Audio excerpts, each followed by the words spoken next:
राधे कृष्ण आप सभी को। पुरुषोत्तम मास महात्म्य अध्याय 3। ऋषिगण बोले, हे महाभाग, नर के मित्र नारायण नारद के प्रति जो शुभ वचन बोले वो बताइए। सूत जी बोले, नारायण ने नारद के प्रति जो सुंदर वचन कहे वो जैसे मैंने सुने हैं वैसे ही आप लोगों को सुनाता हूँ। नारायण बोले, हे नारद, पहले महात्मा श्री कृष्णचंद्र ने राजा युधिष्ठिर से जो कहा था वो कहता हूँ।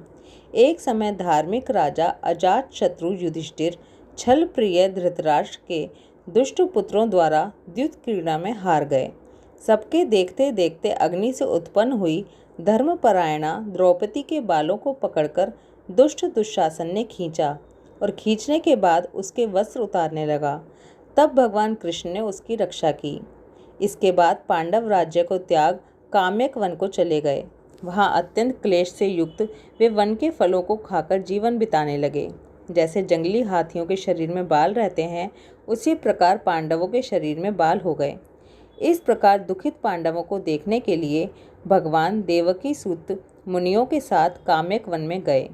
उन भगवान को देखकर मृत शरीर में पुनः जैसे प्राण आ जाएं, इसी तरह युधिष्ठिर, भीम, अर्जुन आदि प्रेम विवल होकर उठ खड़े हुए और प्रीति से श्री कृष्ण के गले मिले और भगवान कृष्ण के चरण कमलों में भक्ति से नमस्कार करने लगे। द्रौपदी ने भी धीरे धीरे वहां आकर आलस्य रहित होकर भगवान को शीघ्र नमस्कार किया। उन दुखित पांडवों को मृग के चर्म के वस्त्रों को पहने देख और पूरे शरीर में धूल लगी हुई, रूखा शरीर, चारों तरफ बाल बिखरे हुए, द्रौपदी को भी उसी प्रकार दुर्बल शरीर वाली और दुखों से घिरी हुई देखा। इस तरह दुखित पांडवों को देखकर वो भी बहुत दुखी हुए। भक्त वत्सल भगवान धृतराष्ट्र के पुत्रों को जला देने की इच्छा से उन पर क्रुद्ध हुए। विश्व के आत्मा, बाहों को चढ़ा गुरेर कर देखने वाले, करोड़ों काल के कराल मुख की तरह मुख वाले, धधकती हुई प्रलय की अग्नि के समान उठे हुए, होठों को दांत के नीचे जोर से दबाकर तीनों लोगों को जला देने की तरह ऐसे उद्यत हुए जैसे श्री सीता के वियोग से संतप्त भगवान रामचंद्र को रावण पर क्रोध आया था। इस प्रकार से क्रुद्ध हुए भगवान को देखकर कांपते हुए अर्जुन कृष्ण को प्रसन्न करने के लिए द्रौपदी, धर्मराज तथा और लोगों से भी अनुमोदित होकर शीघ्र ही हाथ जोड़कर उनकी स्तुति करने लगे। अर्जुन बोले, हे कृष्ण, हे जगत के नाथ, हे नाथ, मैं जगत के बाहर नहीं हूँ, आप ही जगत की रक्षा करने वाले हैं। प्रभु, क्या आप मेरी रक्षा नहीं करेंगे? जिनके नेत्र के देखने से ही ब्रह्मा का पतन हो जाता है, उनके क्रोध करने से क्या नहीं हो सकता, ये कौन जानता है कि क्या होगा। हे संहार करने वाले, क्रोध का संहार कीजिए। हे तात के पात, हे जगतपते, आप ऐसे महापुरुषों के क्रोध से संसार का प्रलय हो जाता है। संपूर्ण तत्व को जानने वाले, सर्व वस्तुओं के कारण, वेद और वेदांग के बीज आप साक्षात श्री कृष्ण हैं। मैं आपकी वंदना करता हूँ। आप ईश्वर हैं। इस चरात्मक संसार को आपने उत्पन्न किया है। सर्व मंगल के मांगल्य हैं और सनातन के बीज रूप हैं। इसलिए एक के अपराध से अपने बनाए समस्त विश्व का नाश आप कैसे करेंगे? कौन भला ऐसा होगा जो मच्छरों को जलाने के लिए अपने घर को जला देता हो? श्री नारायण बोले, दूसरों की वीरता को मर्दन करने वाले अर्जुन ने भगवान से इस प्रकार निवेदन कर प्रणाम किया। सूत जी बोले, श्री कृष्ण जी ने अपने क्रोध को शांत किया और स्वयं भी चंद्रमा की तरह शांत हो गए। इस प्रकार भगवान को शांत देखकर पांडव स्वस्थ हुए।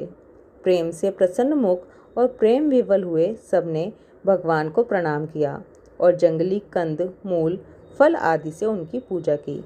नारायण बोले, तब शरण में जाने योग्य भक्तों के ऊपर कृपा करने वाले श्री कृष्ण को प्रसन्न जान विशेष प्रेम से भरे हुए नम्र अर्जुन ने बारंबार नमस्कार किया और जो प्रश्न आपने हमसे किया है वही प्रश्न उन्होंने श्री कृष्ण से किया। अर्जुन का प्रश्न सुनकर श्री कृष्ण क्षण मात्र मन में सोचकर पांडवों को और व्रत को धारण की हुई द्रौपदी को आश्वासन देते हुए वक्ताओं में श्रेष्ठ श्री कृष्ण पांडवों से बोले, हे राजन, हे महाभाग, अब मेरा वचन सुनो। आपने ये प्रश्न किया है, आपको उत्तर देने में मुझे उत्साह नहीं हो रहा है, क्योंकि इस प्रश्न का उत्तर गुप्त से भी गुप्त है, ऋषियों को भी नहीं विदित है। फिर भी हे अर्जुन, मित्र के नाते या तुम हमारे भक्त हो, इस कारण हम कहते हैं। वो जो उत्तर है वह अति उग्र है, अतः क्रम से सुनो। चैत्र आदि जो 12 महीने, निमेष, महीने के दोनों पक्ष, घड़ियाँ, प्रहर, त्रिप्रहर, 6 ऋतुएं, मुहूर्त, दक्षिणायन और उत्तरायण, वर्ष, चारों युग, इसी प्रकार परार्ध तक जो काल है, यह सब और नदी, समुद्र, तालाब, कुएं, बावली, गढ़हियाँ, सोते, लता, औषधियाँ, वृक्ष, बांस आदि पेड़, वन की औषधियाँ, नगर, गांव, पर्वत, पुरियाँ, ये सब मूर्ति वाले हैं और अपने गुणों से पूजे जाते हैं। इनमें ऐसा कोई अपूर्व व्यक्ति नहीं है जो अपने अधिष्ठात्र देवता के बिना रहता हो। अपने अपने अधिकार में पूजे जाने वाले ये सभी फल को देने वाले हैं। अपने अपने अधिष्ठात्र देवता के योग के महात्म्य से ये सब सौभाग्यवान हैं। हे पांडुनंदन, एक समय अधिक मास उत्पन्न हुआ। उस उत्पन्न हुए असहाय निंदित मास को सब लोग बोले कि ये मल मास सूर्य की संक्रांति से रहित है, इसलिए पूजने योग्य नहीं है।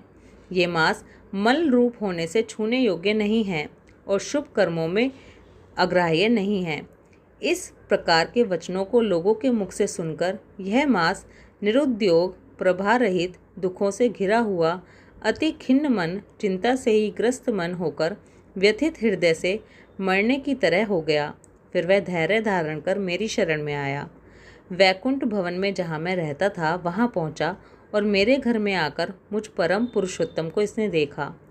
उस समय अमूल्य रत्नों से जटित सुवर्ण के सिंहासन पर बैठे मुझको देखकर ये भूमि पर साष्टांग दंडवत कर, हाथ जोड़कर, नेत्रों से बराबर आंसुओं की धारा बहाता हुआ धैर्य धारण कर गदगद वाणी से बोला।